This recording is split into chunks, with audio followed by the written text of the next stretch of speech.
What is up, everyone? Welcome back to the Buffalo Blitz right here on the Built in Buffalo Facebook, YouTube, Twitter network. And if you are listening to this on the audio platform, the Built in Buffalo Podcast Audio Network, Apple Podcasts, Spotify, Odyssey, or wherever you get your podcast. Appreciate everyone that is tuning in. And I just want to say before we get into tonight's topic, and obviously you guys know what we're going to be talking about, and this might be a little bit of a longer episode or show because Lance and I have a lot to talk about and we want to take it nice and slow and make sure we hit on all the key points. But before we get to that and before I ask how Lance is doing, I just want to say thank you to everyone that tuned in every Tuesday at 8 o'clock or listened back or listened to the audio platform throughout the season, the regular season, and into the postseason. You guys did a great job in the comment section with the views, with dealing with Lance and I going back and forth with our score predictions, with everything that we talked about. So I just want to say thank you to everyone that listened and watched our show throughout the season. Lance, besides our team ripping our soul out once again, how we doing, my man? Doing well, all things considered. Obviously, the game didn't go the way anybody wanted to, but like Josh said in his conference, we woke up the next day and have that to be thankful for. So, before we get right into it, I just want to say, Underdog Fantasy is the proud sponsor of the Buffalo Blitz. Go sign up using promo code Blitz, and you'll receive a deposit match up to $100. Underdog Fantasy is great all season long. It has every sport and so many different ways to play and so many different ways to win, with Scorchers allowing you to win almost almost up to 100 times your wager, and other rivals and other pick'ems with best ball and daily drafts. So go out, check out Underdog Fantasy using promo code Blitz. All right, Peter, give it to us straight, brother. It's your time to shine. You want me to go first? Is that what you said? Yes, sir. Okay. So obviously everyone knows the Bills, and if you don't know, shockingly, the Bills lost 27-24 to the Kansas City Chiefs on Sunday night in the divisional round. This marks the Bills' third straight divisional round exit. In the last 3 years, they've gotten to this point and lost every time. We have a lot of topics coming up, and then obviously the comment section, let us know your thoughts and questions and all that stuff. But my initial thoughts before we get into some specific topics, it was just one of those roller coaster of a game. If you were a fan of not of those teams, right? If you're not a Chiefs fan or you're not a Bills fan, you enjoyed this game because it was two of the best quarterbacks going back to back, going at each other. It was two of the best teams in the National Football League going at each other. But if you're a Bills fan like Lance and I, it was one of those very tough games to watch because you saw the Bills play some sound football on both sides of the ball, but then you also saw times where they couldn't defend or they couldn't move the ball on offense or they couldn't execute in certain situations, which ended up costing them on, I guess, in 3 phases of the game to be exact. It's another tough defeat. Obviously, we're going to talk about where this team goes next towards the end of the show. It's a lot of, obviously, it opens. Anytime you lose in the postseason, Lance, and don't reach your main goal, which is to win a Super Bowl, it always opens up a butterfly of just questions, concerns, overreaction, and I get it. And some of the reaction I understand, and some of the reaction is way too far-fetched, but that's what you get with fans that care so much about the team, with media members that care so much about the team. You are going to get overreactions.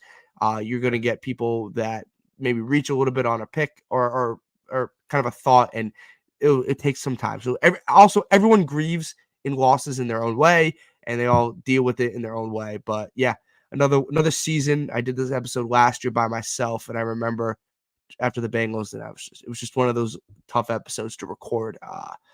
But Lance, you were at the game. You felt the emotions with Bills fans directly around you in stadium emotions. Just give me your thoughts about obviously the game, but just being in that building.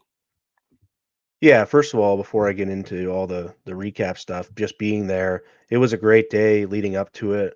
We were at the game day hospitality tailgate with John and Maddie. Buffalo Food Slut was there, had some great steak hoagies. It was just a great time leading up to the game, being with Bills Mafia, understanding it was the last home game regardless of the year. So took it in, really appreciated all the things that led up to the game. And then during the game, it was such a roller coaster. Obviously, the first half went really, really well. You go into halftime leading, so that was very good. And then the second half, obviously, was really up and down, back and forth. And then just as you think, okay, let's see if our defense has one last stand in them, the game just ends out of nowhere. And Yeah. that was just a really difficult thing. And then we were stuck in our section the whole time, trying to get out. Everyone's trying to leave at the same time at that point, and you're just kind of stuck there with it in your face the whole time. And then uh, obviously traffic backed up, and you're just stuck there for well over an hour and a half, 2 hours. After it happened. So Mhm. being there was a blessing and a curse. Yeah.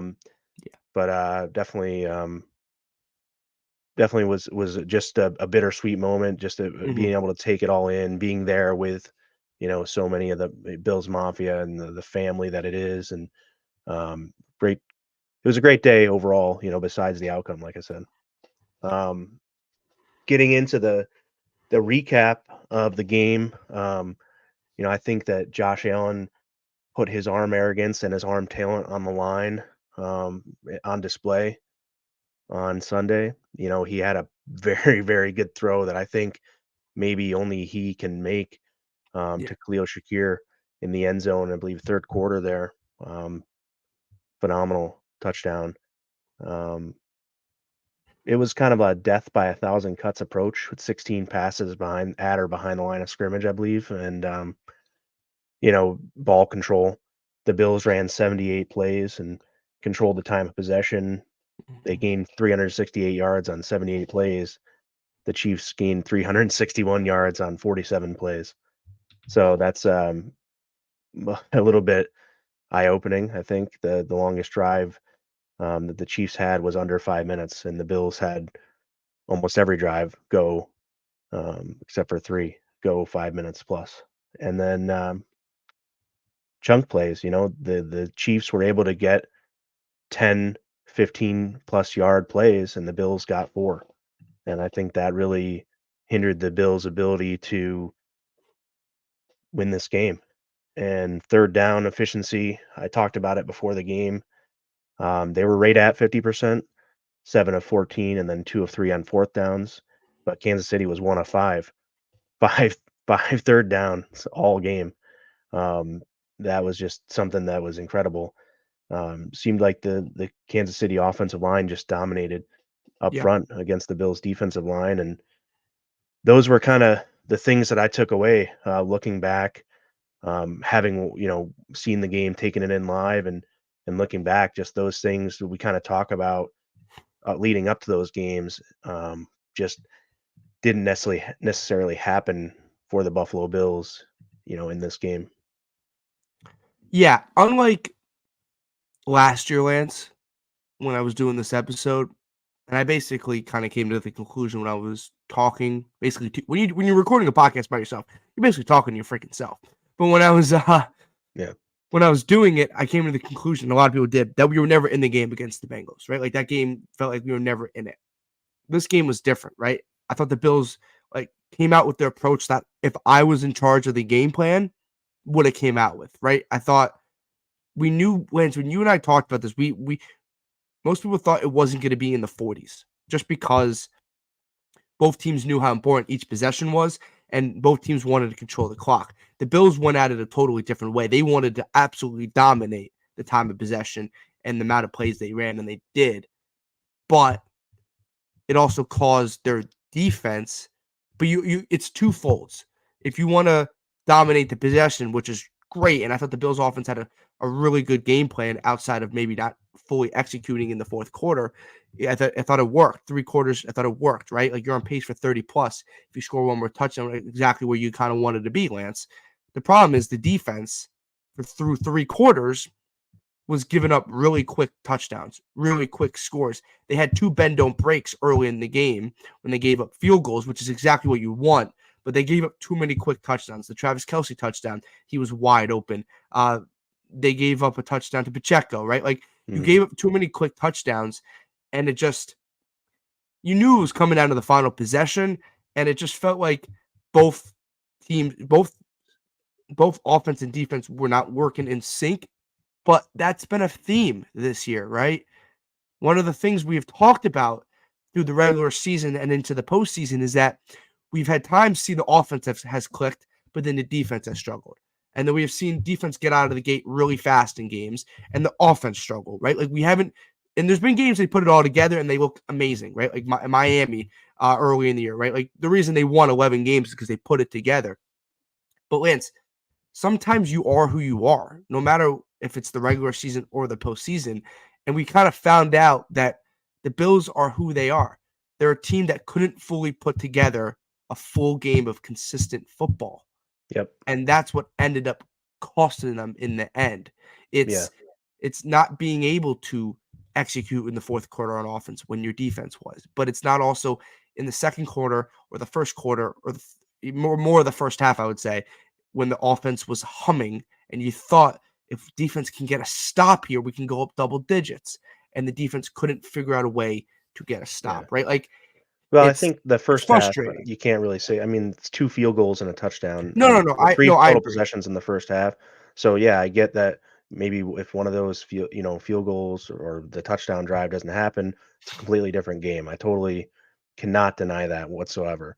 But I'm not really the first half went about as good as you could want it I, to, up 17-13 going into I agree. halftime.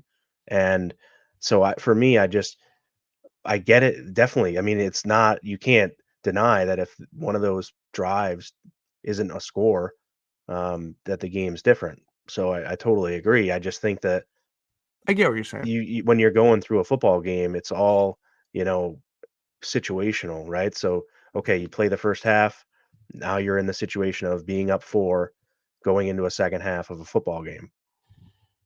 And in the second half, you get beat 14-7. And Yeah. that's that's what does it. There's plenty, and we'll get to that in a minute. I want to just highlight a couple things here. We're gonna get into the next segment with a little bit more in depth on kind of what went wrong. But um, the mentality of the Bills is a growth mindset. Everybody on that team is gonna think that they need to work harder and get better at what they do, and that's the mindset of professional athletes as a whole. Um, I don't think uh, that they have a lack of aggressiveness. I think No. they played. If you watch it back, it's tough because they missed some tackles. They, um, you know, got out physical at times and got out of position at times and didn't make enough plays at the end of the day, especially on the defensive side of the ball. Hmm. But I think the mentality is to grow every day and become a better person. It's one of the things that I watch sports because of, and I love to have that mantra and the mentality is just be a better person today than you were yesterday and keep building on that till you're the best version of yourself. And that's the athlete's mindset every day of the week. um, Injuries did us in on defense. Why? Poor tackling, fundamental strength and conditioning. Maybe. So we were missing. Sorry, I'll give Wayne his run here. I'll keep that up while we talk. Um, you know, Willie Gay and Mike Edwards went out for Kansas City. Their defense wasn't 100% either. I don't think. Obviously, our secondary was intact with Poyd and Hire, yeah, Hoyer and Hyde, and then also um, Razul Douglas, right? So then we had Dane Jackson um, missing Benford. So um, Benford, Milano, Yeah. and Bernard. Those were the 3 guys we were missing on defense. I, Um, Rap obviously wasn't there either, but you know, as far as starting players, we're missing 3 guys, I, and you're supposed to. And AJ Klein obviously wasn't effective. I think that was pretty evident. Yeah, we Um, watched the game. Yeah, it's pretty evident. and it was tough to really ask him to be super effective coming off the couch. But yeah, they didn't have they weren't willing to put in Dorian Williams, who maybe was felt more suited physically to perform in that game. Um, they weren't willing to do that. So I don't know. The both teams had injuries. Joe Tooney also got injured for the Chiefs, and the Bills really didn't take advantage of that on the defensive line too much either. So I don't think you can use injuries as an No, excuse personally. I no, think certainly if our team's fully healthy, you have the best shot to win, and that's the whole point of playing a season of football. But they didn't have the guys, and when you get down to the end of your roster there and you're playing the backup to the backup, um, it it's it, football. it gets tough. Yeah, that's football. The injury, before we get to what we're going to talk about next, the injuries, it's an interesting thing. Lance, the Taylor Rapp injury in the Miami game is probably something that I probably should have brought more light to, and I probably should have made a bigger deal of. I didn't think it'd be that big of an impact because I thought if you were able to have Taylor Rapp in this game and move Poyer into that kind of undersized linebacker spot, it probably would have helped with guarding Kelsey a little bit. Their biggest problem is, and it's been their problem for years when playing the Kansas City Chiefs in the playoffs, is their inability to guard Travis Kelsey. And obviously, it was completely hindered with who was out there at linebacker. They 100% should have made a switch to AJ Klein. I thought out of AJ Klein to Dorian Williams. It clearly wasn't working, right? Like AJ Klein clearly wasn't working. It couldn't have gotten any worse. And I think they were kind of stubborn to kind of go to that way. And I Mm, also thought they probably should have went to Kyer over Douglas. Douglas is a better player, and Douglas has been very good. Douglas was clearly battling an injury that was probably bigger than I think we expected, or he even shedded light on. I thought they probably should change it up a little. Look, and let's go to who's to blame here. And I'm not blaming the injuries, right? Like you're right. You had Edwards go down for the Chiefs. You had Joe Tooney get injured. You had Willie Gay, right? Like you had it's a next man up mentality. Obviously, if you have Terrell Bernard in the game, it's different. He's one of your best players on defense. It's unfortunate that he wasn't able to play in the game. Outcome is different. I don't know. Christian Benford playing, outcome is different. I don't know. You needed someone to go make a play, and on both sides of the ball at the end of the game, no one made that play, right? Like and you had opportunities to make that play. I don't know, man. Like it's tough to blame injuries, Lance, when if one or two plays go your way, you win the football yeah, game. You know what I and mean? we're not We didn't here. get boat Someone race. said, "Why does there have to be blame?" It's not to Well, there's always bash blame. anybody, but it's just to try to discuss. We could have said, what went wrong in this game, or where did the Bills fall short? Kind of the title of the It's show, and nobody's that's like kind of what this segment is all about. I think that you're not going to blame one unit, you're not going to blame one person. This is a complete team game, a complete team effort that came up short here, and I think that the biggest thing that I took away was when you were talking there just a moment ago. You mentioned putting together that complete game, that complementary football that Sean McDermott preaches, right? And the Bills just weren't able to do that. When the Bills had to punt, they obviously had to go to an injured punter now as well, and that's shanks a punt. that's a yeah, that So was an issue. special teams wasn't good. Obviously, Mm-mm, we know that we missed a field goal. You can't miss a field goal there. Um, mm-mm. Missed it really badly too. But again, it's not Tyler Bass's fault that we lost this game either. Um, the Chiefs were able to score on their first, was it 5 possessions, One, and two. Besides the so end of half play, besides the end besides of the the end half. of half, yeah, I guess Yeah, five, so their five first when they six, had four 5 out of times. their first 6, we can say, if you want to call they're It's getting the five, ball with five 26. possessions. But It's five possessions.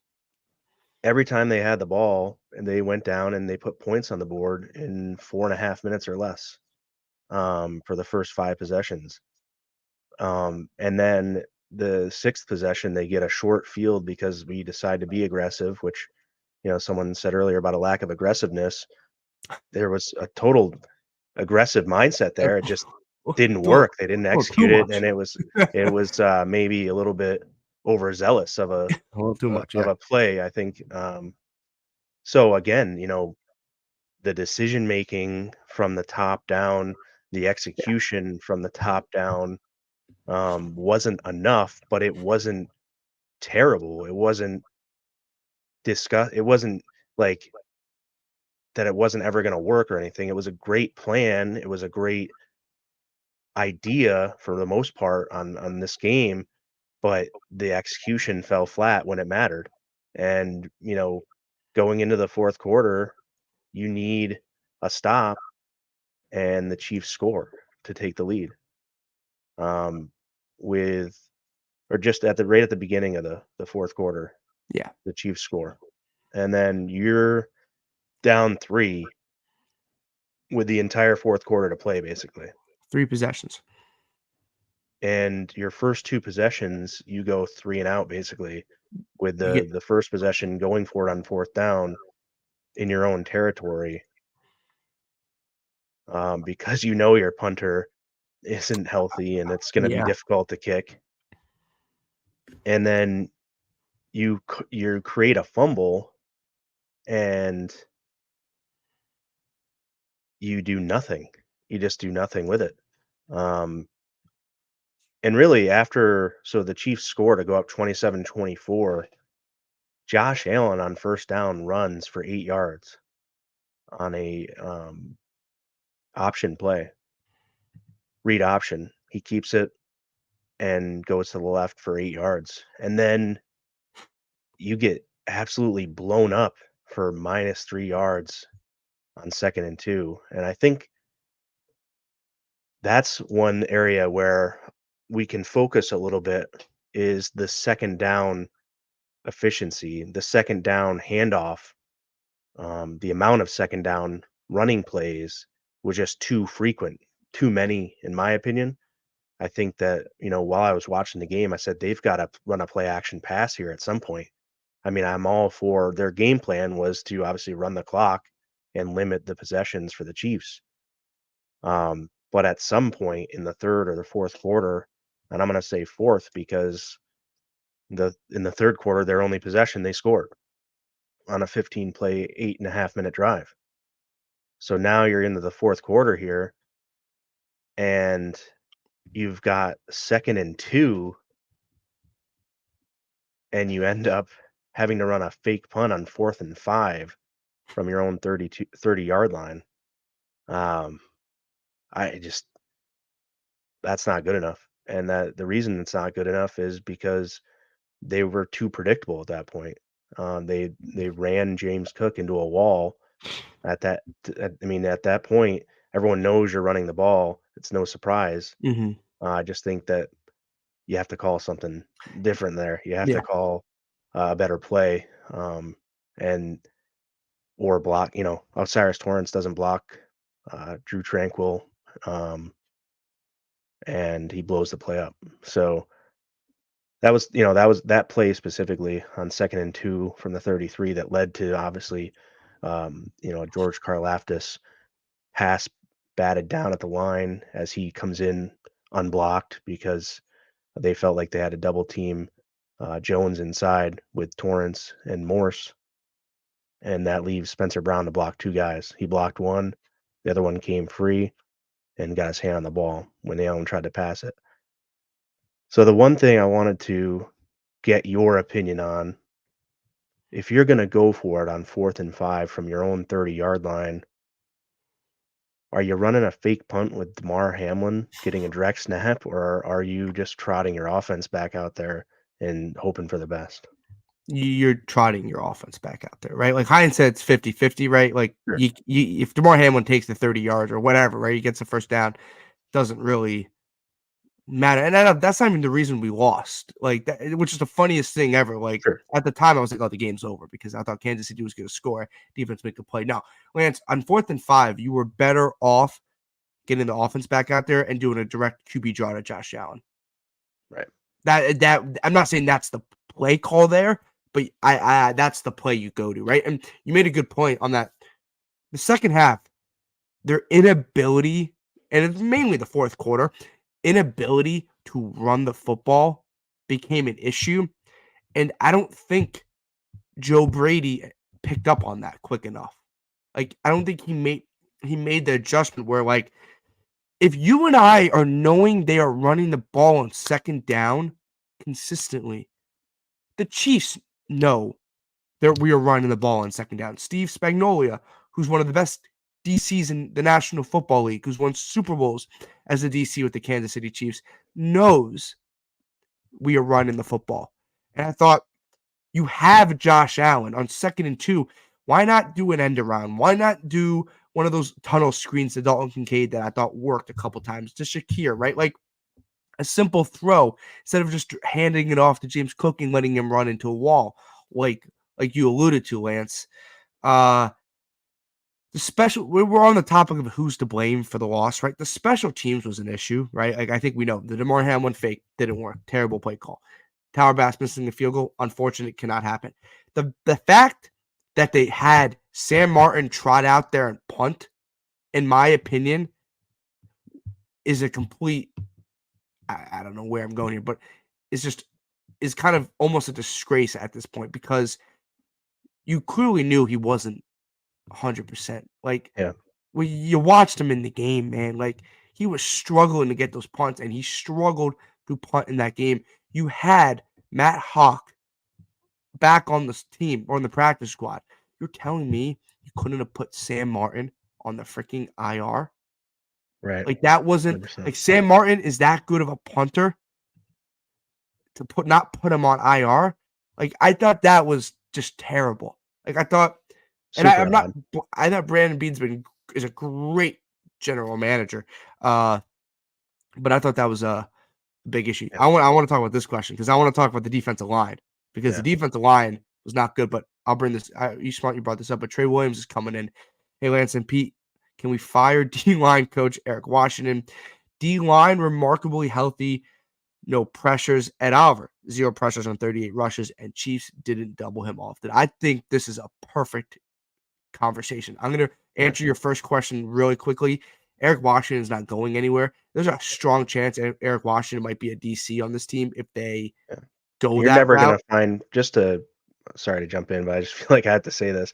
You're never gonna find me advocating to fire anyone. Really. I mean, I just don't. What I, about I like guess if it's Shane egregious, Gary? maybe, but it's just I didn't think that it turned out great that they fired Ken Dorsey, but I still didn't necessarily know if that was You're gonna very nice. make it You're a nice happen. human being. But yeah, I'm just You're that for me, nice. I think of it as a totally different way You think because it was a I job? also feel like, the players aren't executing everything that these coordinators or these coaches are asking them to execute.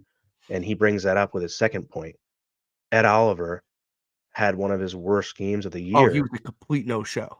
and at the wrong time, and I think that because Ed Oliver had a pretty bad game doesn't mean Ed Oliver's not a good player and that he shouldn't be back on the team. I think he's been really good this year, had a best year of his career, and he's going to be back.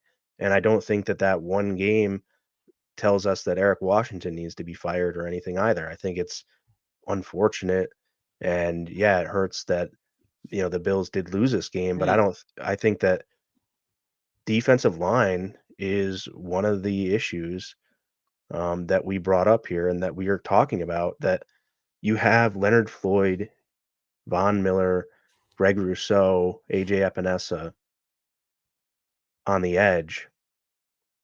Shaq Lawson didn't play very well either, and not much pressure. And even when they got pressure on Mahomes, they couldn't bring him down. And he had a huge run in the second half there to extend a drive that just nobody was there. And there was nobody there to get him to tackle him. And luckily, he stepped out of bounds at the 18-yard line. And it's just like, where's all our defenders? You had a play, I think, with Travis Kelsey. There's another comment here. Wide open. Yeah, I wide open. mean, wide Missed open coverage. for a touchdown. Broken coverage. I think that you talked about Isaiah Pacheco, that run that he scored a touchdown on. There was no resistance there. There's no Linval Joseph gets pushed We 5-6 yards back. And there's all day there was no push up front, We and it's frustrating. But I think that like I told you, every athlete's going to come out and work to get better. The Bills are going to need to retool this team, and we're going to talk about that in a little bit here too. But interior, exterior of the defensive line is just one of the issues in this it, game. They just didn't get it done. They didn't have much for pressuring or stopping. Their average depth of tackle was like 3 to 6 yards oh, for the there defensive was lineman, and that you gotta be able to get tackles in the backfield.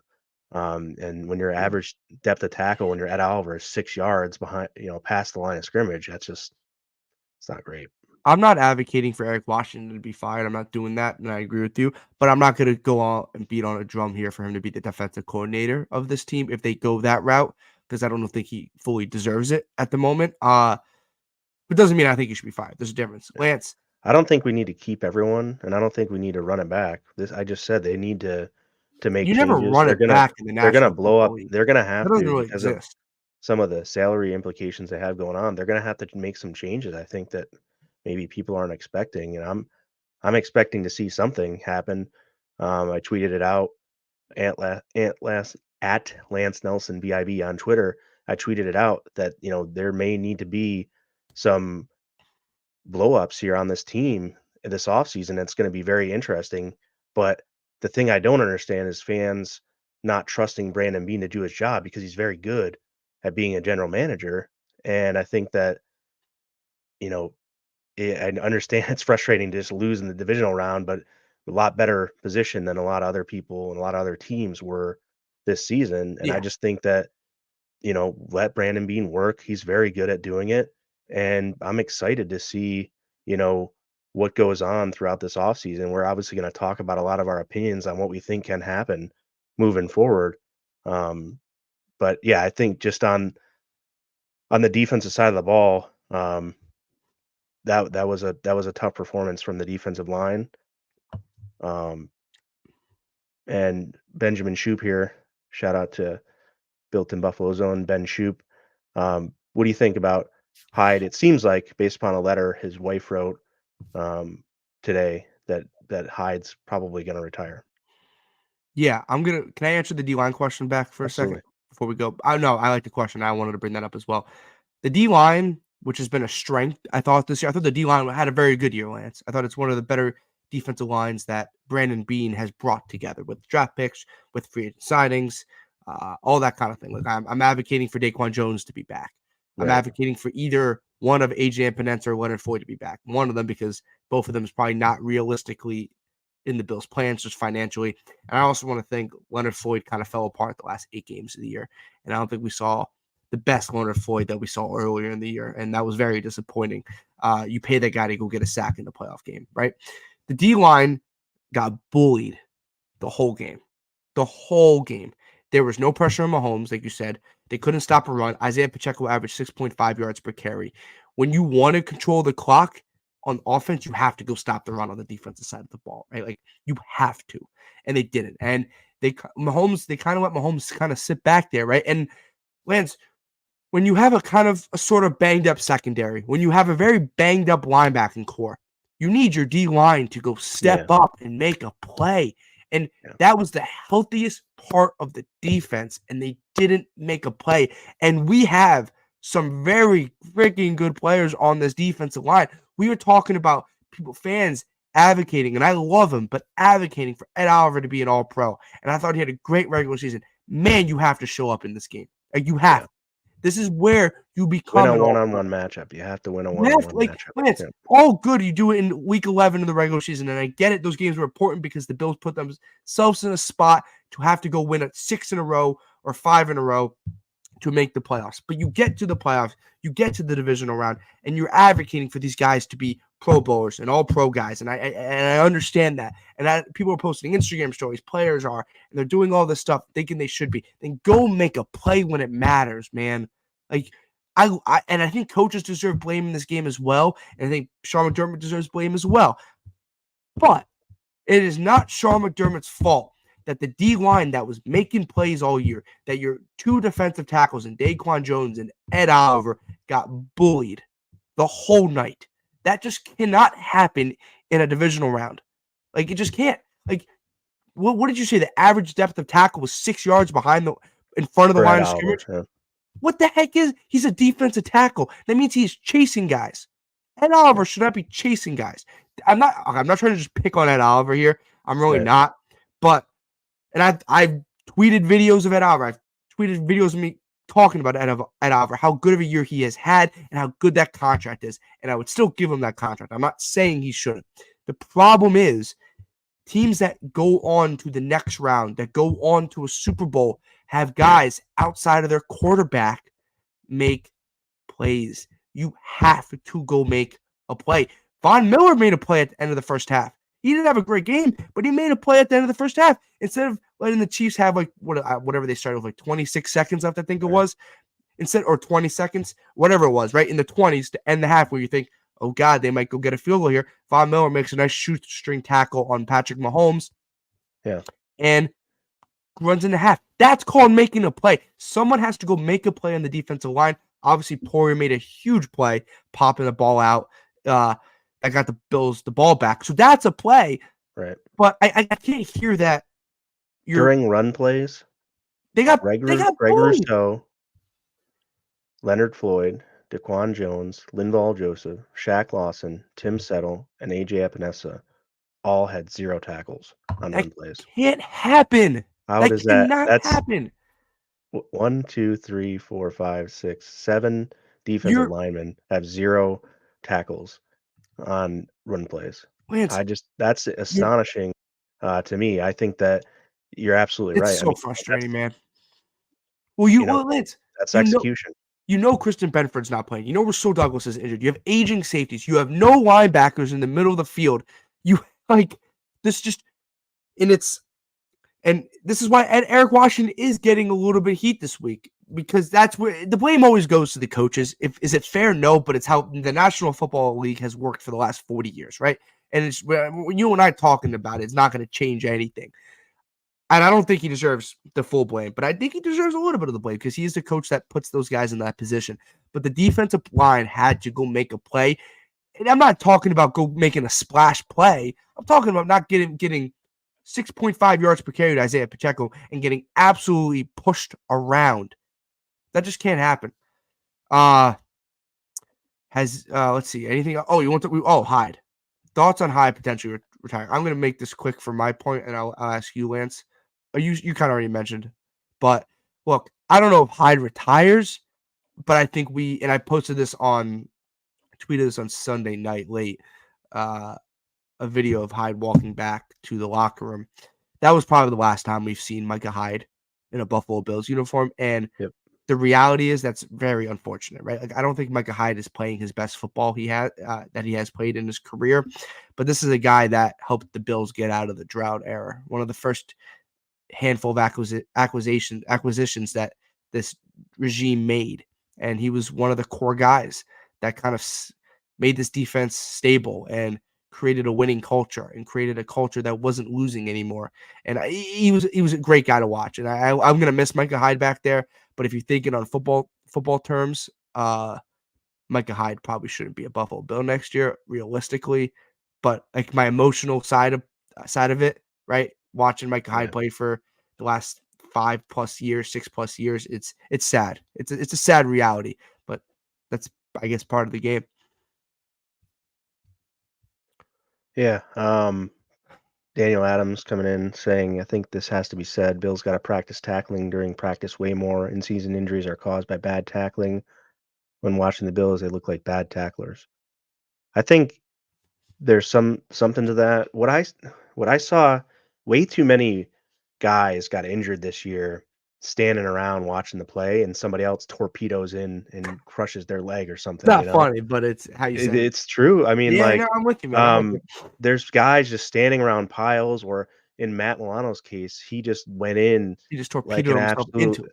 Missile and gets his leg broken because he did. Like, he had no need to go into that pile. But when someone was talking about playing hard and playing aggressive, sometimes the aggression that this defense plays with causes them to get hurt too. And then sometimes guys that maybe are just in the wrong place at the wrong time, end up getting whacked in the leg or something because they're not expecting someone to come in at 1,000 miles an hour and take friendly fire. But that's what's happened to a lot of the defenders this year, in my opinion, and how some of these injuries have happened is just some guys maybe slowing down thinking the play's over while other guys are driving in Yeah. there 1,000% and caught people got caught. um yeah, Let's I see. think, I think that's, we don't need to maybe poor choice of words for the segment, but I'd like to I don't think it's poor everyone's choice. everyone's to blame. Everyone has a little bit to blame. We wanted to make sure that we um went through it and kind of thought through what went wrong for this Lan team, in this game. Lance, you lost a game you were favored in, right? Like, it's and I know Patrick Mahomes and the defending Super Bowl champions are on the other side on the field. We're not blaming people calling for their jobs, but Right. not everyone did their jobs because the Bills make a couple more plays, like, they win this game. And my girlfriend came in here and said Amanda Hyde had a great speech. I gotta go back and look at that because I know I'm assuming she's talking about that letter that she put Mhm. on Yeah. social media. I gotta go read that. I saw it, but I And didn't that have I it. mean, and that basically Or does she have a to speech? to Because me, it was now just a Izzy letter, but saying, I'm pretty sure um, based upon her letter that she penned is that, her and Micah were now joining, and then she worded it as being promoted from being on the team to being part of Bill's Mafia now. So, that for me I tells me that I that would Micah Hyde's retiring. does Micah Hyde wanna come coach? Maybe. Hey, Does we need a Micah Hyde wanna DC, come right? coach? He seems like a Good guy idea. that could he seems like an intelligent human being. He seems like a guy that would do it. Was a letter. Okay. I thought it was a letter. Uh, Yeah. Any Lance, more on um I this guy guess we like just went through the defensive line here, and we said we were gonna be patient, so I don't wanna move on too is quickly. there anything, We talked we about well defensive well, okay, line. look, We talked a little bit about coaching, but is there anything else on the coaching side of outside of the things that the you think? whatever the hell the fake punt was, I thought, like I said earlier in the show, Lance, the game plan I thought was good. Yeah, Like, was good, I thought. I didn't have a problem. Like, you had a chance to win the football game Mhm. and you didn't take it, right? Like, I don't have a problem with the coach. I have a problem with the play calling, but that's every time you lose, you always even when we won games, we had problems with some of the play calling, and that's just part of the National Football League. I'm just looking back at the comments, see if we missed anything. Uh, that's important. No offense, even though everyone's comments is important. Todd's coming in. Has Diggs spoken to the media yet? Who cares? Let's not go down that rabbit hole. Yeah, most people are coming in, but I'm assuming from what I've read outside of the letter that Micah Hyde won't be a Buffalo Bill next year, and I fully expect that anyway, just based off where he is at his career, and that the Bills need to get younger at the safety position. But Jordan Poyer will be a Buffalo Bill next year, so I think we have to. And I'm not against that. If they have a younger free safety back there, him and Poyer might not be a bad option. Maybe they Right. bring back Taylor Rapp as well. Get a little Okay, interesting. that'd be good, yeah. Get a little interesting in the safety room. We'll see what happens there. Yeah, Lance. Before we're gonna talk about the fourth quarter sequence Yeah, because what or anything which else you want to talk about? Who's to well, blame? that's Or I mean, I think that is the next thing for me, the let's next go thing to in it, the man. who's to blame is kind of it's not, again, completely the offense's fault here, but, the defense then gets a stop, like we said, and the offense just comes out and does nothing. You mean the You second to last respond stop? you respond to a touchdown by the Chiefs with nothing. Then you have a turnover from the on the 1-yard You line, you and you come out basically a and miracle. you your first play from scrimmage with 12:09 left in the 4th quarter is a handoff to James Cook that loses 4 yards. 4 yards by Trent McDuffie in the backfield. Who's a Um, cornerback? and that's we talked about average depth of tackle for the Bills defense on run plays. And this is completely the opposite. The Chiefs got plenty of tackles for losses in the Bills running game. And now that comes with the territory because of the game plan was such that they were going to hand the ball off at a high volume to try to run the clock out. But at some point, you have to pull the ball and run a play action pass. And first down after a turnover seems like a pretty damn good spot to run a play action pass to me. But I'm just sitting here on the couch watching the game most of the time, so I don't know. I'm not an expert by any means, but just like how often are we going to just look back at these games in which we lose and see these situations where it just seems like a complete lapse of either execution or judgment on what's going on. And then the next play, Josh Allen hits Shakir on a pass who gets absolutely crushed, and I don't even know So, what his injury was, but I thought it it was came shoulder. okay. He comes I'm back guessing. after I'm just totally guessing. gritted it out and comes back, and then your 3rd and 12 play from there is the deep pass to Trent Sherfield Gotta where it catch. goes through his hands basically. Gotta catch the ball. Um, slightly underthrown, but I think by design because he comes there and Gotta has the catch the chance ball. to catch it, and I think that You got Lance. You got like could every throw is not going to be perfect, right? exactly no You 100%. have Yeah. to, and this is And I am even no for way, shape, or form trying to put anything on Allen. I don't think that no, but Josh no, Allen no, I'm has not much saying you of were. anything to No, it's put look, blame on here. That has to be a catch, I think, too. Lance. You're right. But I There's a mean, that doesn't guarantee anything other than you get the ball now. You would have gotten the ball at um, past midfield, right? You would have got yeah. a first down and kept the It's drive alive. It's no guarantee it's for points or anything, but it's like, hey, come on. well, like listen, if you think about this, right? There's tough catches, right? That was a tough catch, but in order to win these type of games, you have to go make a play.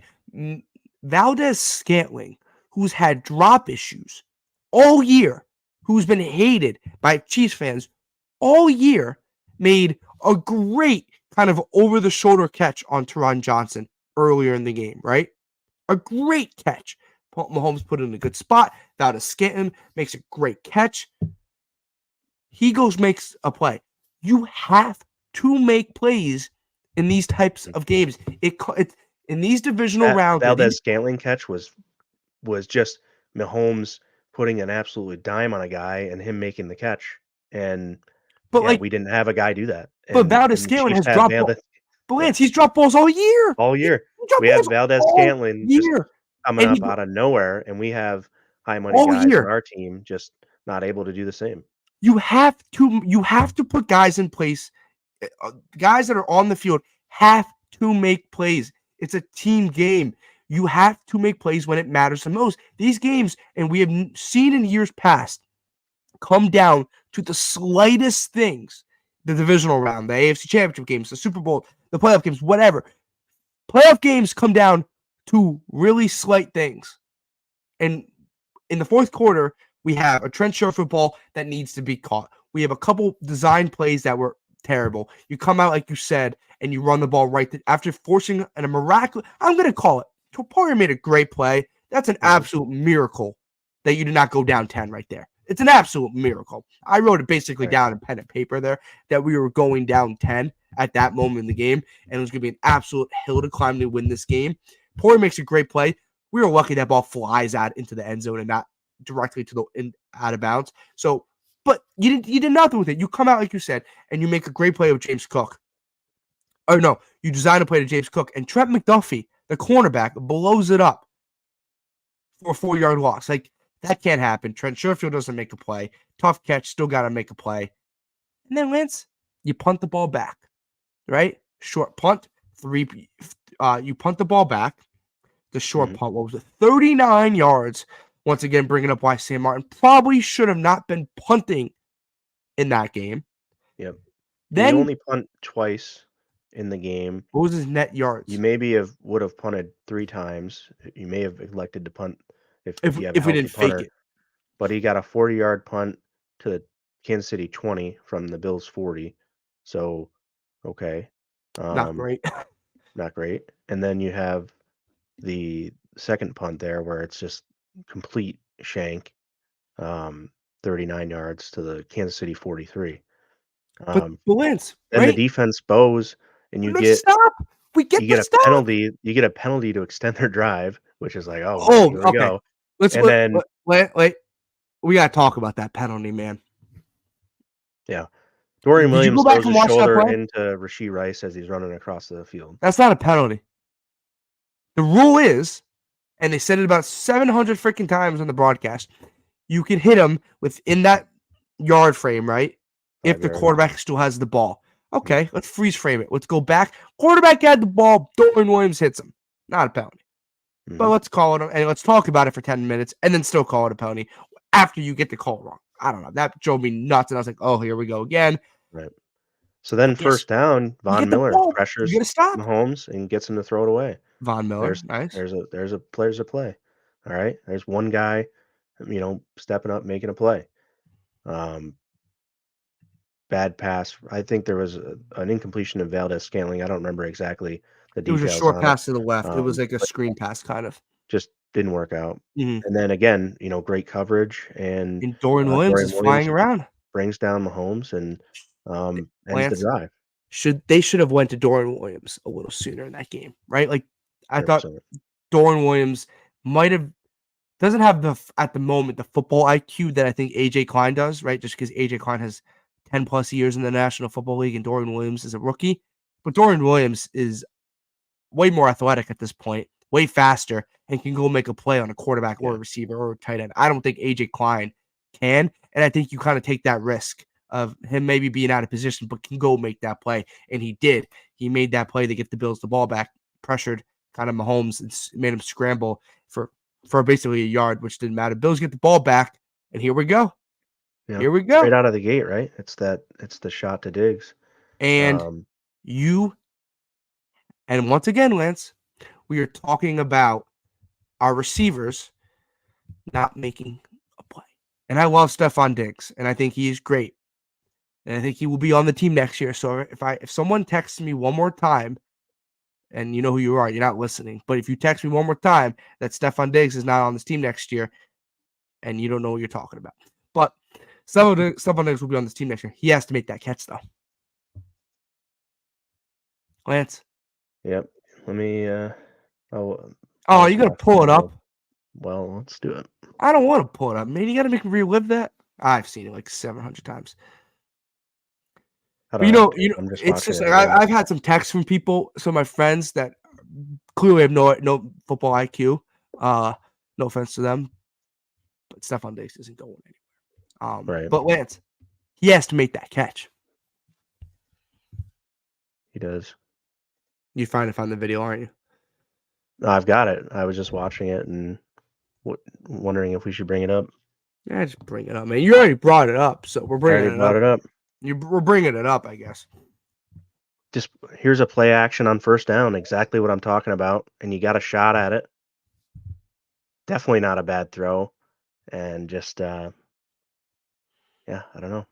I'm not sure what else to say about it other than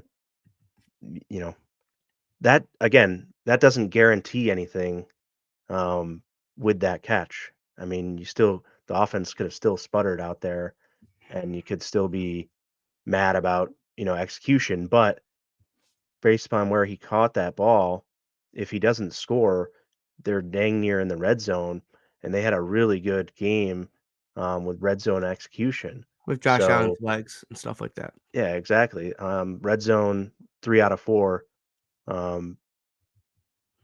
attempts. Was the last one probably the missed field goal? Did we get to the red zone the last time? No, we never got to the red zone. No, it was 26. Yeah, no. So what was that then? We kicked a field goal in the red zone once. 3 touchdowns in the red zone. 1 was a field goal. Oh, we scored every time we're in the red zone. 3. You meant 3 out of 4 touchdowns. We scored in the red zone. I was just reading a stat. I don't know what. We scored 4 times in the red zone. Yeah, we scored. So I'm not sure what ESPN's talking about, but anyway, yeah. ESPN can go kick rocks. Yeah, so I think that you get in the red zone there and you have a pretty darn good chance at converting something. And Mhm. like I said, we talked about it, Kansas City had 10 plays of 15 plus yards in this game, and the Bills had 4. And when they needed them the most, on the drives that mattered the most, when the situation called for it the most, the Bills didn't get it, and that's the difference between being a championship team and not. And it's very, very difficult to stomach that because you just think you have all the talent on the team, all the guys that can do it, but when the moments call for those guys to do it, it doesn't happen, and it's hard. Um, and it's tough because Josh Allen absolutely outplayed anything that I could have expected, made a brilliant throw on that throw to Shakir for the touchdown, made throws down the stretch. Did start forcing the ball though. Did start forcing the ball to Diggs after that drop from Diggs. Almost had an interception, but um, I'm not sure that it was, he had one Mhm. play he probably could have thrown to Diggs on a crossing route that What's people want to point out, and what that's fine. what But, he had Shakir in the end zone too, and he went for the dagger what do and you ended up getting bumped on the throw, and it's incomplete, so what do you think of that sequence? Because I wanna get when I mean that sequence, I mean that final that was second down, right? That second and 9 play. You have mhm. Diggs over the crosser, right? There was a DB lurking because 'cause I've There had some wasn't a people. clear throw path. My thought on it was, like, But there was from his there perspective, there wasn't a super clear throw path to hit Diggs because the edge rusher was Chris pushing back was it Chris into. Jones? Yeah, Was on pushing, Deion Dawkins. Dawkins back into him, so it was I mean, if he was gonna do that, he needed to step up, and try to climb the pocket and make a throw, but, you know, he just he was getting pressured from the interior. The 2 guards were, less than 50 grades in this game and from PFF, and they just didn't play very well, Oh, either guard, and, so I think he was very shy, to step up in the middle because it just wasn't working out. So he rolls to the right because that's what he always does is roll to the right and he couldn't find anybody. I wanna make this very clear when I'm talking about the last sequence. Josh Allen made the right decision there. He Right, had Shakir over the middle of the field for a touchdown, which in that sequence is never guaranteed. He makes that throw if Deion Dawkins is not driven into him by Chris Jones. So right. credit to Chris Jones. But Lance, you also brought up a good point. Allen's, if you go back and watch the film, and a lot of people on social media do not like to go back and watch it, and they just like to talk about it. If you go back and watch it, I agree with you. Allen did not have a direct path to throw the ball to Stephon Diggs. There was also a DB lurking right behind Stephon Diggs. Someone told me today that Diggs catches it's a touchdown. I don't know what you're watching because that's nowhere near to be a touchdown because there's a DB right behind him. If Josh Allen, I would take that Josh Allen throw 10 out of 10 times. Made the right decision, had the open guy, was a split second late due to the fact that he was bumped in by Deion Dawkins by Chris Jones. So shout out to Chris Jones for that. Going to give credit to Chris Jones for that. You cannot go out there and say that that was not the right throw. It is so mind-boggling to see Yeah. people. I've had people text me that, Lance, like personal people text me that like pissed me off because I was like we're not watching the same game here, man. Like you can have your opinion and all that type of thing, but Allen made the right throw, and if Absolutely did. most intelligent people watching football know he made the right throw. Sorry, I feel a little personal there, but people pissed me off Yeah. today. Drove me a little bit nuts. That throw was good. It was like it was to the spot. It was to where Shakir was running to. He was pushed off his line or pushed off his back foot out. Like he was bumped into. He's if he makes that throw clean, it's a touchdown. But let's talk about this too. Deion Dawkins had a phenomenal game. And Yeah, in the one situation where we need him to step up and make sure that there's not pressure on Josh Allen, he, gets rushed right back into Josh Allen. And it's not. I mean, again, Dion's a phenomenal player, phenomenal human, just great. But in the moment, when you gotta have it from your star players, from your best players, when you gotta have their best performance, we're not getting it.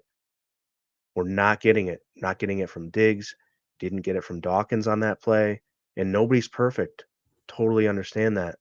But when the situation and the stakes are as high as they are in the playoffs, those are the moments when we need those folks to be at their best.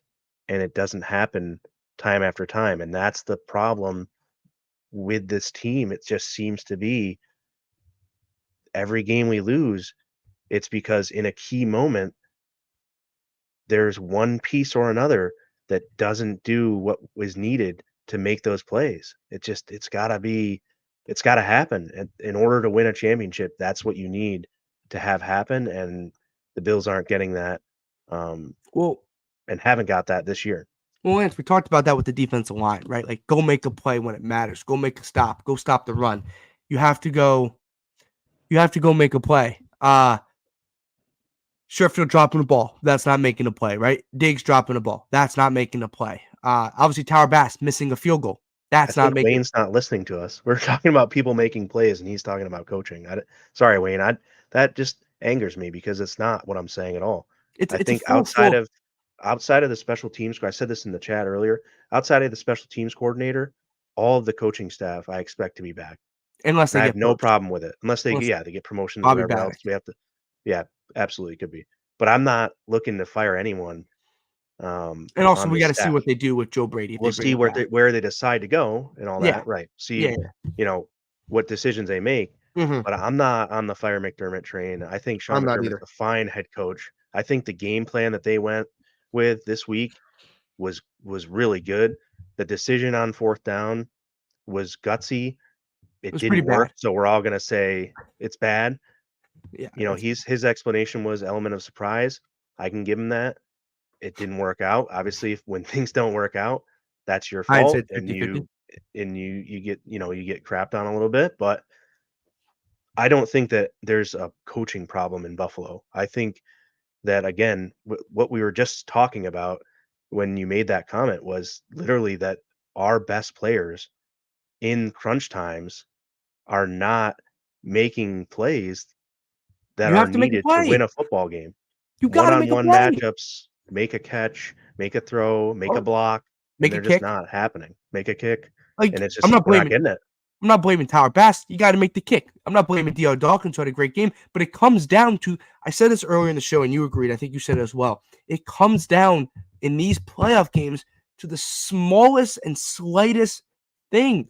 Catching a Yeah. deep ball, catching another deep ball, making sure you don't get pushed off your block so your quarterback has time to run through the route combination.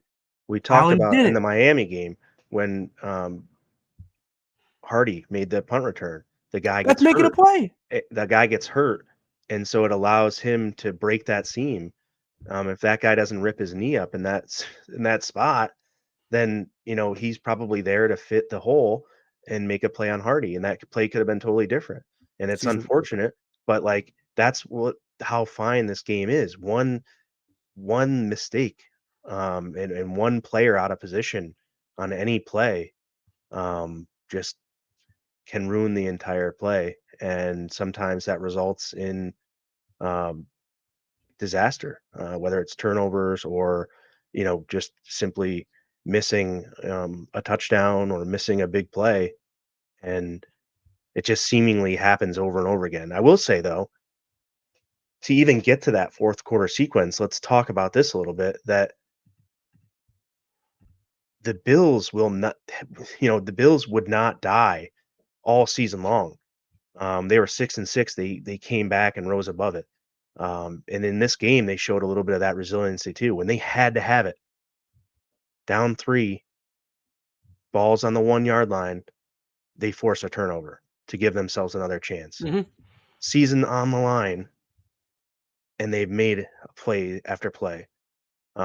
They were 2 for 3 on fourth down. They were at 50% on third downs. So They got the too many third very, downs. very good overall statistically.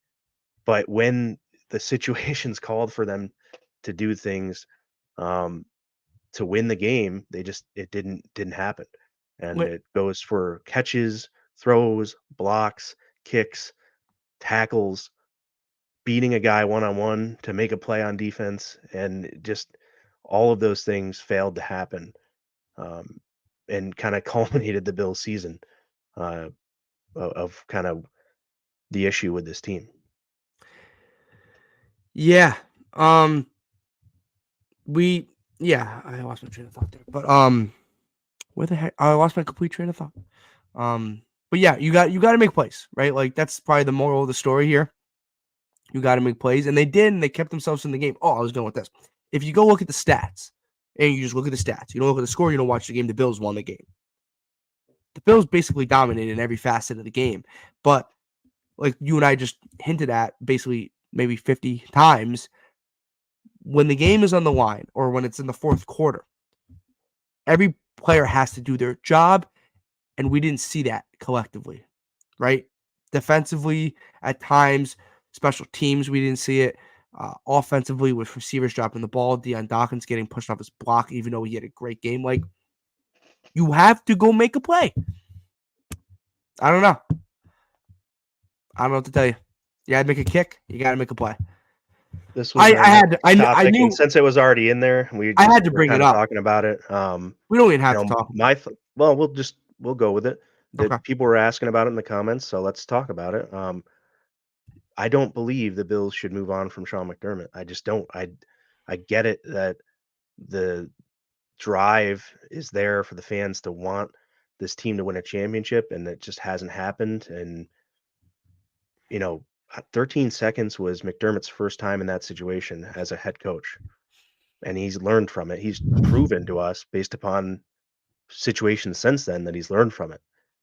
But they find other ways to seemingly have issues, and the coaching decision to throw the ball even on that second down is a double-edged sword for me, because I was just sitting here telling you guys to throw a play action pass and not run the ball on every second down. So they go and do that, and then it comes back when they're aggressive to haunt them, because they could have ran the ball in that situation and made the Chiefs use their timeouts. And instead, they took a shot to the end zone, stopped the clock, and so on and so forth. And that's how the game unfolded. But they went for it. They went for the score in that situation, and it didn't pan out on that second down play. The thing with the Sean McDermott conversation is, right, and I think it's twofold, right? I think there's one part of it where we know Sean McDermott's a really good coach, and we know Sean McDermott wins football games. I think there's another part of it where has his time run its course here in Buffalo. And I think those are two different conversations, because you can have the conversation of has his time run its course and still have him as a really good head coach. For example, Andy Reid. Andy Reid ran his course in Philadelphia. Andy Reid is the best coach in the National Football League. Obviously, he has Patrick Mahomes, but no one's ever questioning Andy Reid, even when he got fired in Philly, right? Like, he just ran his course. The question would be, has Sean McDermott run his course here in Buffalo? And I'm going to answer that. I don't think so yet. But next season is probably the most pressure Sean McDermott is going to face as a Buffalo Bills head coach. And we just talked about all the reasons why the Bills lost this game, and 90% of it was lack of execution by a player on the field. I agree. And 10% of it probably was situational and coaching. And so that's why I'm not ready to move on from Sean McDermott, because if dudes catch a ball, make a throw, make a block, then we're not having this conversation. Like, how is that the coach's fault that the players didn't execute the game plan? I don't understand the narrative about wanting to fire Sean McDermott. I don't understand it. I have a question. These guys didn't execute what he was telling them to do. Players have to execute. I have a question for you. You can answer really simply. You can go in depth or whatever. What I just said, would you say next year is the most pressure on Sean McDermott. Because I know Absolutely. you don't blame Sean McDermott. I'm not blaming Sean McDermott. But Lance, we know how the National Football League works.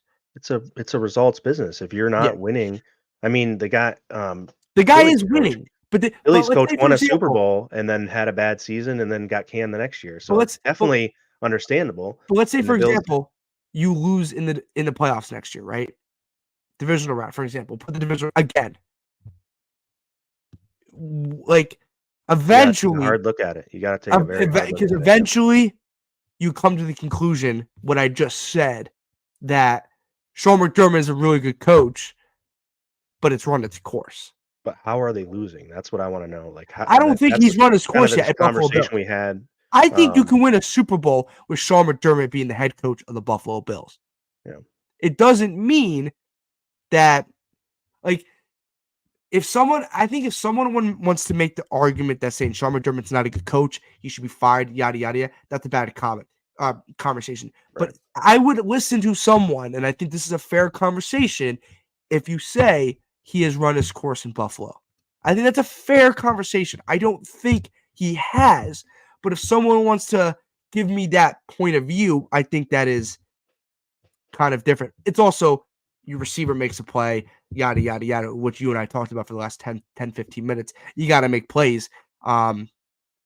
It's a conversation, right? Like, you look on one side, you've won 4 straight AFC East titles, but you've lost back-to-back home playoff games in the divisional round, right? Like, eventually it's run its course, and I don't think that they may I have don't think he's lost. going anywhere. I would be like, if I woke up in the next week, because it would happen very, very soon. Like, these don't, like, it would happen like by the end of the week if Sean I'm pretty McDermott. sure it would have happened before he just went and gave the end of the season press conference, didn't it?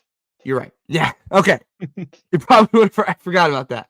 It probably would have already happened. But let's say it still could happen. I don't I'm know. saying if a It 13 would happen seconds tomorrow happens, or if a Thursday. 13 seconds happens again in the postseason, I'm 100% on Okay. board.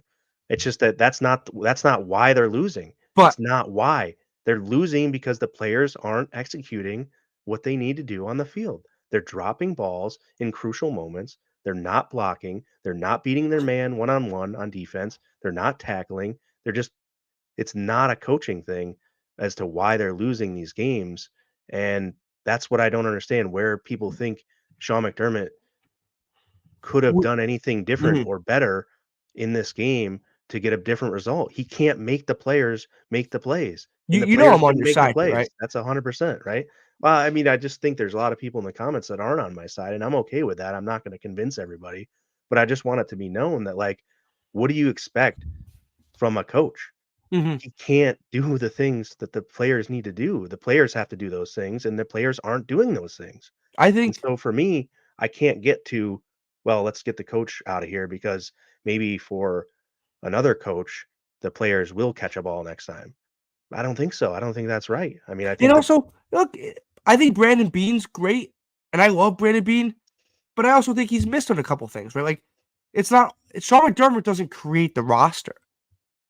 right. Like, it's like the I Trent think Sherfield. in the grand scheme of things, if you look at what that defense did this year, that shows you that this guy is a great coach and puts I agree. people in Mhm. position to succeed because he did a hell of a I job with a makeshift unit that wasn't anything close to what he was supposed to have going into this year. I do And that's think the nature of the business, but I just think that he, after the 6 and 6, turned it on and really showed what he's made of, and he's learning through all of this.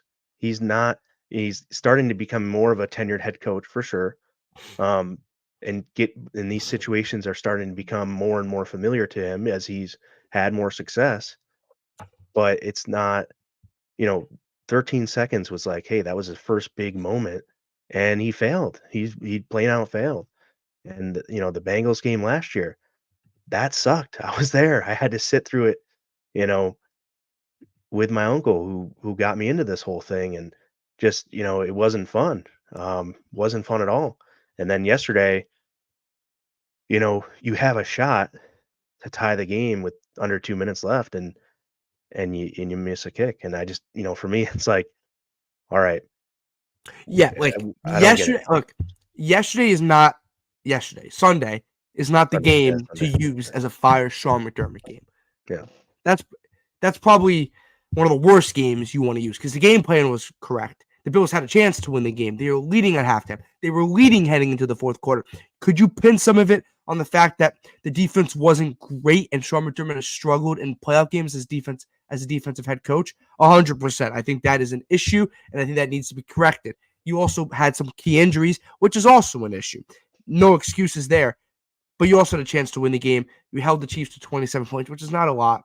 It's like, I don't know. And I see Wayne in here. I think Wayne clearly disagrees with us, and I love that just because everyone's entitled to their own opinion. And just because we have microphones, it doesn't mean our opinion means more than your opinion. And I think some people forget that in this grand scheme of things. Just because we have a show doesn't mean we know more than you, and doesn't mean you know more than us. We're all equal here as people that root for the Bills. Obviously, we all want one thing, is that the Bills win a Super Bowl. But he brought up about above Lance. He brought Joe Brady, bringing in a veteran OC. I think Joe Brady, with his own playbook, with his own kind of summer. You got to remember, guys, Joe Brady was a quarterbacks coach and got thrusted into this OC position in the middle of the year, in a year where there was a ton of turmoil in the Bills just because of they were struggling to win football games. And he comes I'm in. 100% open to having this conversation though about bringing in another OC. You want to bring? Would you? I'm not saying I don't like Joe Brady, and I think he did the best he could, stepping in the middle problem of is the who season. is it? It's just that, can he do what Wayne's asking of an offensive coordinator to do? Can Joe Brady do that? I don't know. I don't know the answer to that question yet because I think he's done a great job of it this year with what they've had. I think they need to do more. And I think the offense isn't explosive like Is that everyone wants also, it to be. but Lance, is that also because the playmakers aren't there? Because Diggs is not an explosive receiver. He never was, even when he was younger in his career. But Kincaid's a very good receiver. I think they need to get him more.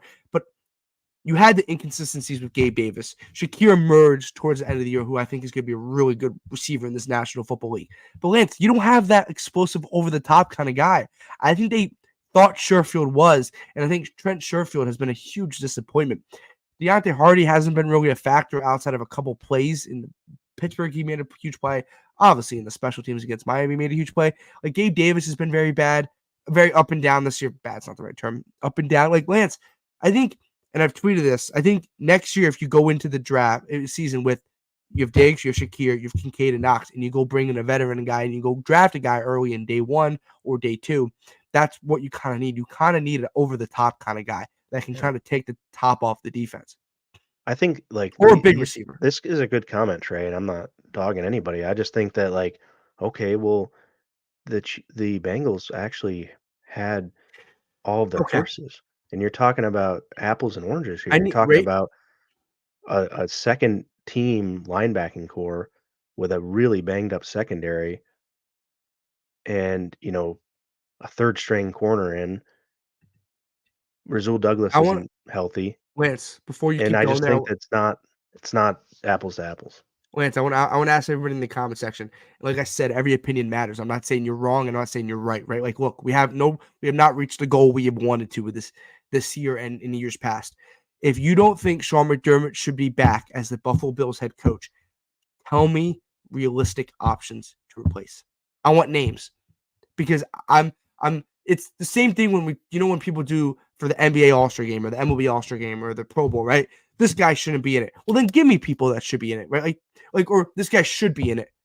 But then who are you taking out, right? Go take someone out. So if you're in the comment section and if you want to drop some names of who the next head coach is going to be if they fire Sean McDermott, realistic names, Eric Bieniemy is not the next head coach of the Buffalo Bills. I'm just going to be honest with you, man. He completely failed in Washington. Sam Howell looked good and then completely pummeled there. Eric Bieniemy has not gotten, from my knowledge, a single head coaching interview this cycle so If far. he wants to come be the OC, he wants to be the OC. realistic That OC. is different. That's the veteran OC guy. If that's who you want him to come in to be, the OC, let's have that conversation. I'm totally. But Eric Bieniemy is not, Lance. He has not gotten. Unless maybe Washington interviewed. I don't know. I don't think he's gotten an interview. Yeah. I haven't seen him. I'm fine with Joe Brady too. I want to see. I'm excited again. For me, I'm rooting for all the guys we have now who have been here and helped us get as far as we have. I'm rooting for Brandon Beane to crush this offseason. I'm rooting for Sean McDermott and his staff to get to a place where they can come out and have a successful season in 2024-25. And that's my mindset. It's not about you can't just change everything because then you're going to go through another 3 or 4 years before that stuff takes hold, and you're not gonna just suddenly win a Super Bowl next year if you change everything right now. I don't think, but maybe. Well, I think you got to change some personnel. Obviously, there'd be a little bit of coaching turnover just based off guys potentially getting poached. Right, I'm And talking Lance, about look, major turnover though, just Lance, they might fire everybody and get a new move staff. off Matthew Smiley. Okay. Vrabel. I've seen this name brought up a couple times. If you are going to make a head coaching change, you are not going to go from Sean McDermott, defensive coach, who has had more success than Mike Vrabel, who is also a defensive coach. You're going the wrong way, or you're just staying lateral, right? Like, you know what I mean? Like, if you are going to move off Sean McDermott, you have to go get an offensive guy. The problem is you probably have to go get a guy that has experience as a head coach. And the only guy that would be, and it's not realistic, I'm not saying Bill Belichick, would be Jim Harbaugh. That's the only guy, and he's about to take the Los Angeles Chargers job. Like, that's the only guy. Like, if someone proposed You can find a Sean McVay, one of those young offensive minds. I mean, that's fine, Randy, I'm not coming at you, Randy. I think that's a very foul. I think Mike Vrabel's a very good head coach in this NFL. I just don't think Vrabel would be realistic. I don't think Vrabel would move the needle in the way you would think it would be, right? I think Vrabel's a very good head coach, and if the Titans, and I think he should get another head coaching job. I think Vrabel's did a really good job in Tennessee, and he seems like a great leader. I just don't know if that moves the needle. Wayne, I agree with you, man. It's Jim Harbaugh. I'm on you with that, man. I think that would be an option. The problem is he's taking the Los Angeles Chargers job in about half a day. So that's probably not going to happen. Yeah, I mean, I think that there's litany of issues coming into this year that Von Miller, yeah, that come down to decisions that Bean has made, decisions that McDermott has made.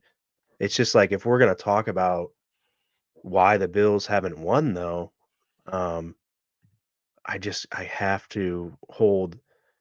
People are holding the coaches way more accountable than the players, and the players are the one on the field doing the job. And for me, that's where I put my emphasis because I think they were put in position to make plays, and one way or another, the play didn't get made that was there to be made.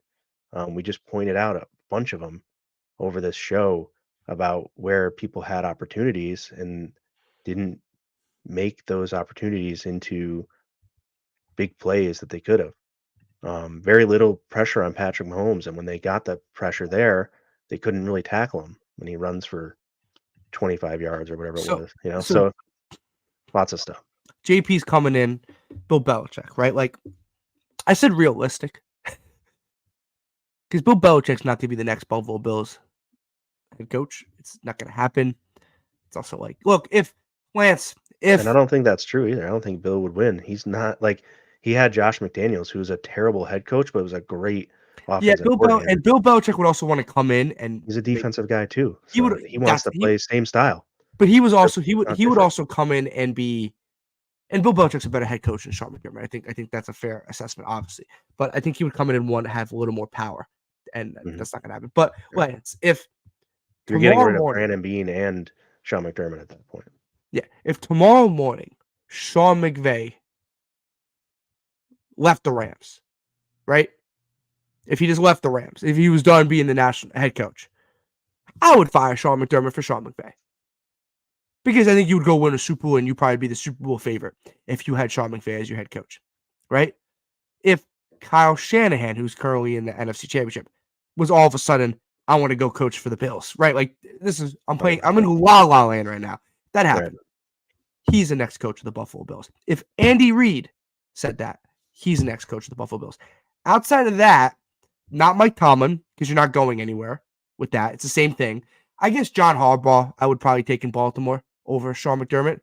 I don't know. And then maybe Jim Harbaugh as well. I think Jim Harbaugh is a really good head coach. But, like, you're playing, we're in freaking La La Land right now. Like, I'm in unrealistic territory right now. Like, there's no realistic option that I think is an upgrade over Sean McDermott. Not saying Ben Johnson from Detroit, for example, is going to be not a better head coach than Sean McDermott. I don't know. I just don't know if you want to bring in a first-time guy. That's just my opinion. But like Lance, you would agree, right? Like, even if the biggest Sean McDermott believer, I'm not saying that's you, but like, if Sean McVay was available, you go fire Sean McDermott for Sean McVay. I would, yeah. I mean, I would trade that because you have, like you said, you have like that but that's not quarterback realistic out there that can just benefit so much from that kind of a mind. But and those people I'm aren't in just La La Land. available. I mean, there's not 10 of those guys out there. There's one Sean McVay. But right? that's also like, La La Land. It's tough. Yeah, I mean, for I'm me, in again, I don't land get there. It was, just even from the Dorsey firing, like I said, I knew somebody who their kid played with Dorsey's kid on a team, and now it's like, okay, is that kid taking any crap in school, or is that kid having a hard time now, or having to move again, and all that stuff? It's like, this all affects like actual human lives about what happens in a game, and I can't get myself to get there on it because of what I just saw on Sunday. What I saw on Sunday was lack of execution in my mind, more than any coaching issue. That's just my opinion. And you guys see it a different way, that's fine. But when I put on the tape and I watched it before the show, I saw lack of execution by players on a field, not coaching deficiencies. And that's just how I see the game. I forgot who it was, but I forgot what team he interviewed. I think Ken Dorsey interviewed maybe the Browns OC job. Right. It was someone. So yeah, let's we are getting long here, and I do want to get into a couple of the next. I'm not sure what more there is on where does this team turn next. No, we can go to the final segment. Okay. Let's go to the final segment. All right. A little fun here now. We got out our displeasure. We aired our dirty laundry. And all that. And now we're gonna transition a little bit towards where we're at. We're in the off season now. So yeah, one way too early. I don't know why I made this the longest absolute title in the history of banners, but I did. One way too early position the Bills need to add this offseason. So we obviously there's a ton, there's free agents and all that stuff, and we're gonna keep this nice and like not crazy because we have a lot to cover in the next couple of months as we do these shows. But Lance, your initial kind of like who should the Bills add to this roster position wise? I don't know. We don't have to start dropping like I'm not going to drop a ton of names. Kind of stuff. I'm going to say the obvious thing is wide receiver, but outside of wide receiver, there and maybe it says one, but that's my show. I'm going to say too. So I think you absolutely want to go out and try to find the best center you can get in this draft. Ooh, like early in the draft? It doesn't have to be an early pick. The highest ranked center I think I see here is Jackson Powers Johnson from Oregon. Okay. He's the 52nd ranked player on NFL so Draft you're thinking like a day 2 center. Could totally be third rounder. Well, that's where centers usually go. They usually go in that kind of. If that's where you get them, totally fine with that. But that is where I think the Bills have to find someone. I think you have got to get an absolute stud at center because I agree. I saw something earlier talking about, or no, it was in our chat. Yeah, I know what you're talking about. That Mitch Morse, the replacement for Mitch Morse needs to be found sooner than later. And I totally agree. Not because Mitch Morse is bad. Mitch Morse is absolutely probably one more one of the best centers. And it was tough to see a situation where he played beyond this year, and he actually made it through the year fairly healthy.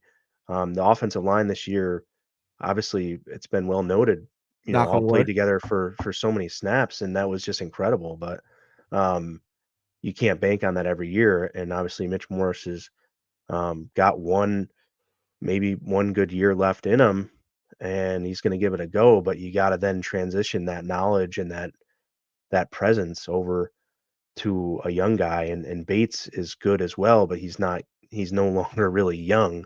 So how many effective seasons, if he took over at center, would you have? And he might Not want to go elsewhere. I don't know what his how not many that many. years. I think he's one more year maybe, or this Okay, was so his he's not last cool. year. But Not, yeah. So um, top three here, you have Jackson Powers Johnson out of Oregon, Zach Frazier, and Cedric Van Pran from Georgia. Um, one of those three gentlemen should be in a Buffalo Bills training camp next year. yeah, I think a couple positions I would like to add. I would like to add a receiver. Right, I said a couple minutes ago, go get a guy in the draft. Right, like is it with your 28th pick, like a day one guy, or is it a day two guy? Like obviously I love Marvin Harrison, Dunzu, who's Malik Neighbors, right? I don't think those guys are anywhere near realistic for the Buffalo Bills unless they want to ship off a future 2025 first. But like a Keenan Coleman of the world, Troy Franklin, Brian Thomas Jr., A.D. Mitchell, who I know me and Daniel Adams love. I tweeted about it yesterday. Go get him. Tez Walker from UNC, Xavier Worthy, right? These are all late first round potential guys, definitely day two guys. You know what I mean? Go get one of those type of guys. I think A.D. Mitchell runs like a 4.48 40, can go get a ball like absolutely no man can, and I think he's great. So I think he'll be a great guy. Lance, D tackle. I think D tackle. It's interesting what they do with the D tackle, because if they run it back, I'm not opposed to it. Like if it's Daquan Jones back there again, which I think he'll be back as a Buffalo Bill, and then do they bring back Tim Settle? I think Jordan Phillips said he was potentially retiring. Like, does Tim Settle come back? He's an interesting. I think Tim Settle's had a very underrated football year for the Mhm. Bills, but I think I think you would agree, just because of the aging of Daquan Jones, even if they bring him back like a Byron Murphy or Tavondre Sweat from Texas, those guys I would target as a D tackle. Makai Wingo from LSU, that type of guy, and then a safety. I love how I said I wasn't going to drop names, but I'm dropping names. Yeah, Uh, absolutely. You have to. And I I think would safety is, gonna Hawk, would have been another, like a day three position safety, they have day to three, key like a third on. round. Um, Tyke Smith, something like if that. they can Javon go get the Bullard. best safety in the draft, But that would be I'm fine with that that would be too. Cameron. I But would think that would be Cameron Kitchens. I know people like Tyler Nubin from Minnesota, but Cameron Kitchens out of Miami is an absolute. If you want a safety and you're just going to be in love with the safety that the Bills try to get, go watch on YouTube Cameron Kitchens highlights. This guy can go freaking find the ball like no tomorrow. Like, mhm, I think he's a stud. He would be great. But I think a safety is a position you probably avoid on round one, just because of the value you get there. But like right. a receiver, I think would be cool. To get the best receiver, D tackle guys, don't be against a D tackle in round one. If it's a Devondre Sweat type of guy, like I think he's an absolute game wrecker in the middle of the field. The best D tackle is probably Jazair Newton, but he seems like more of like a top 15 pick in my opinion at the moment. Uh, but like a Byron Yeah, Murphy or the Devondre. position that I'm really excited about Mm. seeing where they go this year, because I think they absolutely have to draft one, is running back. I know we have James Cook. I'm not asking to replace James Cook, What do you mean Ty but Johnson's the next LaDainian Tomlinson? when you talked earlier, you mentioned, and someone mentioned in the comments as well, that, he doesn't necessarily fit the workhorse back that this No. game, this new scheme since Joe Brady took over, you know, Cook's not necessarily the fit for that. He's more, of a pace changer, and he, is going to add weight, and he's going to grow into that maybe. But and he didn't Go have get any me. really injury concerns. But you got guys like, third, second, and third round pick running backs here at the top of their It's position, it's it's a that are it's not a potentially top good. heavy class. Right. Like there's not a guy there really isn't a guy in this which could benefit the Bills, because they Right. don't want to reach on a running back, because obviously it's like fourth or fifth or sixth in their needs, in my opinion. I think you For agree. sure. Yeah. Lance, I think it's a class where you can go get guys anywhere from 2 to 5, like the rounds. I don't. There's not Right. a first round guy. Most people have Jonathan Brooks or Trey Benson as the top two guys in the draft. Trey Benson out of Florida State, and Jonathan Brooks out of Texas. Jonathan Brooks is coming off an ACL. Blake Corum out of Michigan, even though he's small. Bucky Irving, a guy I like, who's one of the youngest players in the draft, only 20 years old. Braylon Allen out of Wisconsin. I think you can go get that guy potentially in the third or fourth round. He's a huge dude. Who, Braylon Allen? Oh my God, yeah. I think he would fit perfect. You get that guy in the 5th round, sign me up. And you know what his role is? I use NFLDraftBuzz.com. That's like my website. His role is workhorse back. And right now he is 20 years old. He just turned 20, January 20th. He turned 20 3 days ago. So when the season starts next year, he will still be 20. And when we're in the Super Bowl next year, he'll just be 21, and he can drink when we win the Super Bowl. Named Allen on the team either. And it looks like his passing game is well sought after. Looks like he can run the screen game and play very well. He's a Buffalo Bill. Damn it! I just talked myself into Braylon Allen, and now I'm gonna be pissed. Braylon Allen, here we go. NFL Draft Buzz, if for reference, is the website I use, and I think I got you on that as well, Lance. I think I love the breakdown here. It's a great draft website. His draft projection for Braylon Allen, 5th round pick, position rank 11. And he had a couple injuries, but like those fluke injuries of like breaking a leg and kind of type of thing in college, which one of the reasons he is so young, and also one of the reasons he hasn't had a lot of snaps, which I think worked. Like what James Cook did out of college, because James Cook split carries with Zamir White. They added a mock draft sim? Draft simulator. No way, they did it. Oh, damn it. Wow. Draft wall. Oh, this is going to be awesome. Okay, this is going to be a problem. I love the season, and I hate when the Bills do this to me every year when they lose. But, man, I love the draft season, dude. I love the draft season. Oh, yeah. I know my boy Daniel Adams just added the mock draft sim as well. He said great site. It's a great freaking site. NFL Draft Buzz. Trade value chart. Standard, Jimmy Johnson, Fitzgerald, Spielberger, Rich Hill, Harvard, Chase Stewart. Those are the trade value chart. That's weird. That's funny. Select all teams. Oh, man, I like PFF sometimes, but I feel like PFF doesn't update their board enough. Like, this will be interesting, yeah. I'm going to use this. Oh, I love NFL Draft Buzz. And they also have 2020. We got to get out of here. Folks, thanks for sticking with us. We got to get out of here, man. This is definitely going to be exciting to get into, and as disappointing as it is to wrap up a season and not be crowned the Super Bowl champions, it's just as exciting to get through, because like I said, I have perfect faith in Brandon Beane and Sean McDermott to continue to get better every day personally and grow this team and continually put them on a trajectory to compete and be in this position again next year. And a lot of people don't have faith in that, but I do. And it's just part of my fandom. I'm going to root as hard as I can for the guys we have here, because I don't know what else to do. So those are the guys we have here. I want them to succeed, and I want them to do their job. So one other thing, I know obviously the Bills brought back a lot of reserve future guys. They also signed on Saturday during some of the other playoff games, KJ Hamler, former Penn State wide receiver, former 2nd round pick, and former Denver Bronco receiver that has dealt with some injuries in his career. He's a cool guy that I think, the camp guy that everyone wants to make the roster. He feel like he kind of fits into that. But yeah, Wayne, appreciate you joining us tonight. Lance, like I said earlier, and I think you said this perfectly just as well, appreciate everyone that joined throughout the regular season. We're not going anywhere. We'll be back next Tuesday, as always. Last week I said what we're going to talk about. I have no idea what we're talking about next Tuesday. Couldn't tell you. Maybe Lance and I just sit and do mock draft simulators for an hour and just bore you guys to death. I'm totally joking, but we're going to try to get some guests on as well. Keep it interesting. Keep it light.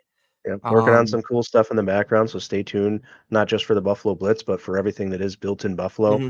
We have a lot of content creators on this brand that do really good stuff, and we're going to continue to evaluate and put the best product we can out there for you guys content-wise. So stay tuned. Built in Buffalo News for articles, the Built in Buffalo Podcast Network for the audio stuff, and then our obviously social media, Facebook, Twitter, and Instagram are doing great things.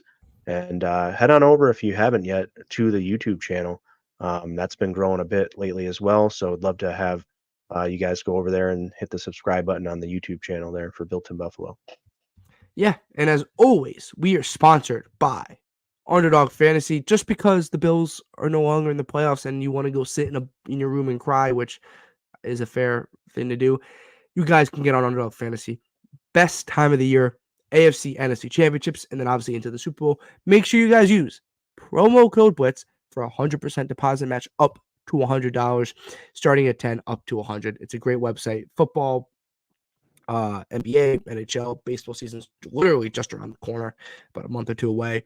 Get on Underdog Fantasy. Okay. Lance has to go to bed because it's a little past his bedtime. It's 9:41. Appreciate everyone that stuck with us for an hour and 40 minutes. Appreciate everyone in the comment section. You guys were great tonight, and thank you to listening to us for Lance and I kind of airing our dirty laundry. Lance, you got anything else to say, or are we out of here, man? Yeah, I'm good. I think just thank everyone for all the love. And like I said, stay tuned to Built in Buffalo. We're going to do some really cool things throughout the offseason in the community. And then, moving forward into next season's training camp and things like that. I got some pretty awesome things in mind to hopefully engage more with the Mafia. So Lance is the D tackle I was talking about, guys. He's ranked. He's just off the draft board. Okay. We'll be back next Tuesday at 8 p.m. Eastern. If you guys missed this episode, feel free to rewatch it, to re-listen to this on audio platform or Facebook, YouTube, and Twitter. Like I said, I have no idea what we're talking about next week, but Lance and I will be sitting here and we'll be talking about something related to the Buffalo Bills. As always, he was Lance, and I was Peter, and this was the Buffalo Blitz on the Buffalo Network. And as always, go Bills. Go Bills.